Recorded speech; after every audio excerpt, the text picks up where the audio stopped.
from the book of Ecclesiastes, and the words may be familiar to you from the 1960s pop song. This is chapter 3. To everything there is a season, and a time to every purpose under the heaven. A time to be born and a time to die. A time to plant and a time to pluck up that which is planted. A time to kill and a time to heal. A time to break down and a time to build up. A time to weep and a time to laugh. A time to mourn and a time to dance. A time to cast away stones and a time to gather stones together. A time to embrace and a time to refrain from embracing. A time to get and a time to lose. A time to keep and a time to cast away. A time to rend and a time to sow. A time to keep silence and a time to speak. A time to love and a time to hate. A time of war and a time of peace.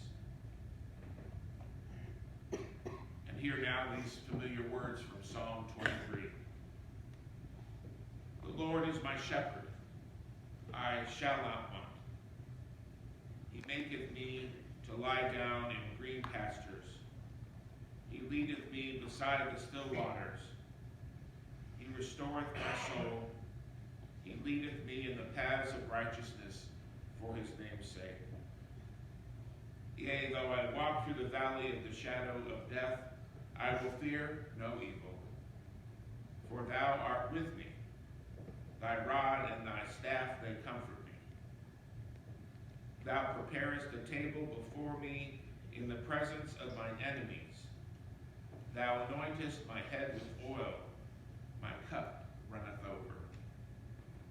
Surely goodness and mercy shall follow me all the days of my life, and I will dwell in the house of the Lord forever.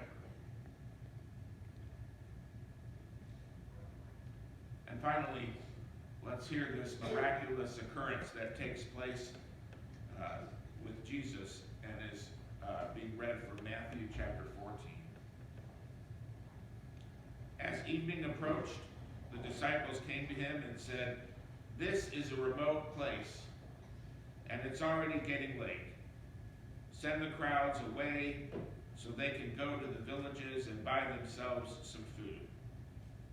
Jesus replied, "They do not need to go away. You give them something to eat." "We have here only 5 loaves of bread and 2 fishes," they answered.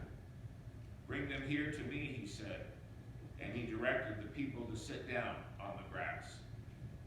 Taking the 5 loaves and the 2 fish and looking up to heaven, he gave thanks and broke the loaves.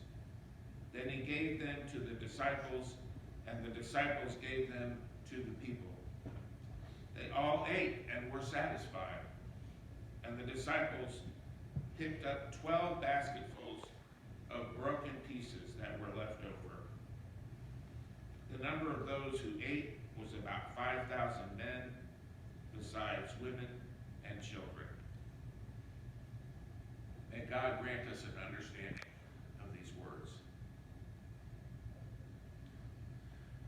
The chancel choir has been important in the lives of both Kevin and Margaret, and so it is a blessing that